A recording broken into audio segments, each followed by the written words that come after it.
Assalamualaikum warahmatullahi wabarakatuh. Perkenalkan, nama saya Hesti Septinasari. Di sini saya sebagai moderator sekaligus pemateri di kelompok 12. Adapun materi yang akan kami sampaikan yaitu mengenai pembangunan koperasi. Dan anggota-anggota kelompoknya terdiri dari yang pertama saya sendiri Hesti Septinasari, yang kedua Windy Lestari, yang ketiga Anissa Apriliani, dan yang terakhir Bagus Fauji Ahmad. Baik, untuk pemateri pertama yaitu saya sendiri Hesti Septinasari. Terima kasih. Baik, saya Hesti Septinasari akan mempresentasikan materi yang pertama yaitu pengertian pembangunan koperasi. Pembangunan koperasi dapat diartikan sebagai proses perubahan yang menyangkut kehidupan perkoperasian guna mencapai kesejahteraan anggotanya. Indonesia sebagai salah satu negara berkembang saat ini juga ikut membangun atau mengembangkan koperasi. Yang kedua, pembangunan koperasi di Indonesia. Di negara berkembang seperti Indonesia, koperasi dirasa perlu dalam kerangka membangun institusi yang dapat menjadi mitra negara dalam menggerakkan pembangunan untuk mencapai kesejahteraan masyarakat. Oleh karena itu, kesadaran antara kesamaan dan kemuliaan tujuan negara dan gerakan koperasi dalam memperjuangkan peningkatan kesejahteraan masyarakat ditonjolkan di negara berkembang, baik oleh pemerintah kolonial maupun pemerintahan bangsa sendiri setelah kemerdekaan. Berbagai aturan perundangan yang mengatur koperasi dilahirkan dengan maksud mempercepat pengenalan koperasi dan memberikan arah bagi pengembangan koperasi serta dukungan atau perlindungan yang diperlukan. Yang ketiga yaitu kendala yang dihadapi masyarakat dalam mengembangkan koperasi di negara berkembang adalah sebagai berikut. Yang pertama, sering koperasi hanya dianggap sebagai organisasi swadaya yang otonom, partisipatif, dan demokratis dari rakyat kecil atau kelas bawah seperti petani, pengrajin, pedagang, dan pekerja atau buruh.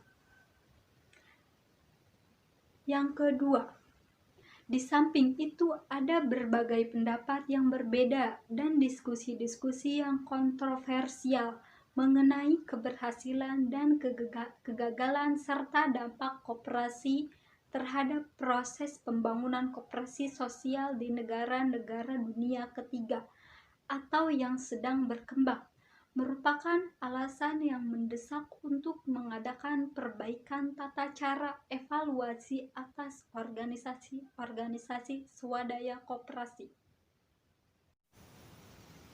Poin yang ketiga yaitu kriteria atau tolak ukur yang dipergunakan untuk mengevaluasi koperasi seperti perkembangan anggota dan hasil penjualan koperasi kepada anggota, pangsa pasar penjualan koperasi, modal penyertaan para anggota, cadangan SHU, rabat, dan sebagainya, telah dan masih sering digunakan sebagai indikator mengenai efisiensi koperasi.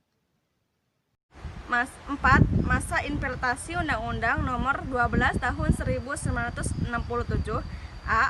Ofisialisasi. Terdapat dua jenis kebijakan dan program yang berkaitan dengan pengoperasian, yaitu 1. Kebijakan dan program penduduk yang diarahkan pada perintasan dan bentuk organisasi koperasi.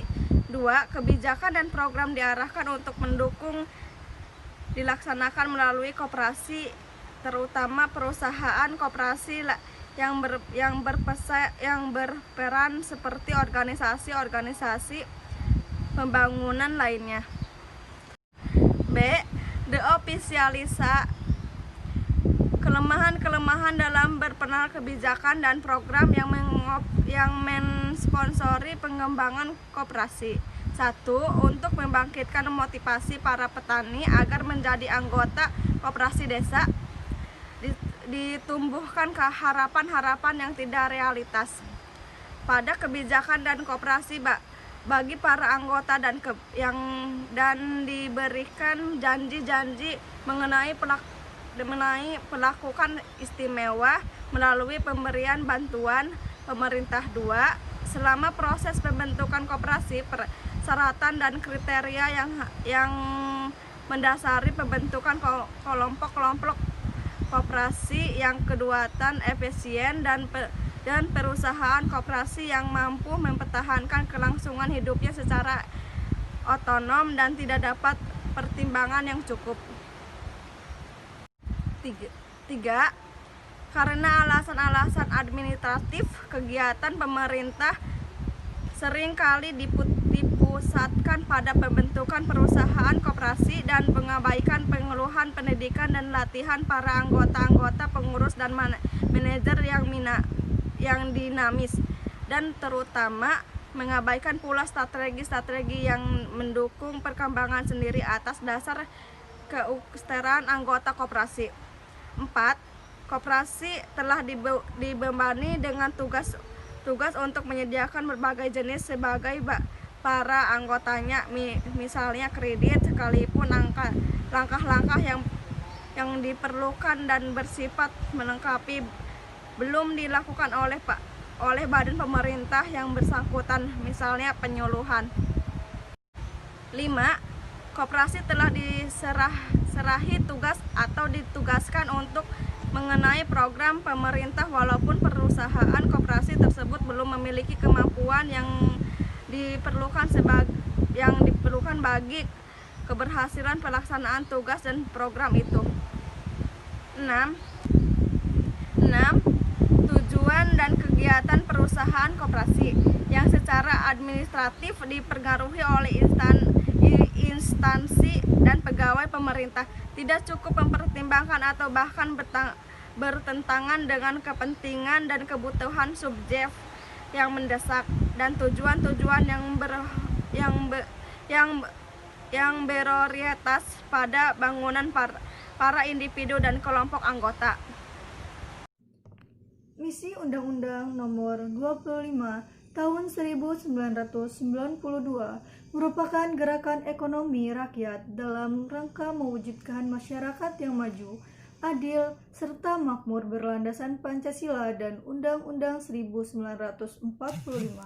Ada 3 tahapan pembangunan koperasi di negara berkembang, yaitu pertama, pemerintah mendukung perintisan pembentukan organisasi koperasi. Tahapan kedua, melepaskan ketergantungan kepada sponsor dan pengawasan teknis, manajemen dan keuangan serta langsung dari pemerintah dan atau organisasi yang dikendalikan oleh pemerintah. Tahapan ketiga, perkembangan koperasi sebagai organisasi koperasi yang mandiri. Terima kasih. Baik, saya akan melanjutkan presentasi. Selanjutnya itu kunci pembangunan koperasi. Untuk kemajuan koperasi, maka manajemen tradisional pada koperasi perlu diganti dengan manajemen koperasi yang modern, yang mempunyai ciri-ciri sebagai berikut. Yang pertama yaitu semua anggota diperlakukan secara adil. Jadi maksudnya tanpa pandang sudut ras maupun budaya. Anggota semuanya diperlakukan secara adil maupun keadilan. Kemudian didukung administrasi yang canggih, misalnya seperti laptop, handphone, atau komputer yang mendukung fitur, terutama pada perhitungan saat koperasi, kegiatan koperasi. Kemudian koperasi yang kecil dapat bergabung agar menjadi koperasi yang lebih kuat. Lalu petugas pemasaran koperasi harus bersifat agresif dengan menjemput pembeli, bukan hanya menunggu pembeli. Jadi maksudnya para anggota koperasi harus inisiatif dengan menjemput pembeli, tidak hanya menunggu. Baik, selanjutnya yaitu kebijakan penerimaan pegawai didasarkan atas kebutuhan, yaitu yang terbaik untuk kepentingan. Kemudian Manajer selalu memperhatikan fungsi perencanaan masalah. Dalam arti manajer harus tahu apa permasalahannya dan apa yang harus ia lakukan, dan keputusan itu sangat penting bagi para anggotanya. Kemudian memprioritaskan keuntungan tanpa mengabaikan pelayanan yang baik kepada anggota dan pelanggan lainnya. Kemudian perhatian manajemen pada faktor persaingan eksternal harus seimbang dengan masalah internal dan harus selalu melakukan konsultasi dengan pengurus dan pengawas. Baik, selanjutnya pembuatan kebijakan dipusatkan pada sentra-sentra yang layak. Lalu keputusan usaha dibuat berdasarkan keyakinan untuk memperhatikan kelangsungan organisasi dalam jangka panjang berdasarkan musyawarah-musyawarah yang telah dilakukan dahulu untuk mencapai mufakat koperasi. Lalu kemudian selalu memikirkan pembinaan dan promosi karyawan dengan maksud agar para karyawan semangat dalam bekerja baik dan semakin rajin dalam bekerja. Kemudian pendidikan anggota menjadi salah satu program yang rutin untuk dilaksanakan. Sekian, terima kasih. Baik, saya ucapkan terima kasih khususnya kepada pemateri dan umumnya kepada teman-teman semua.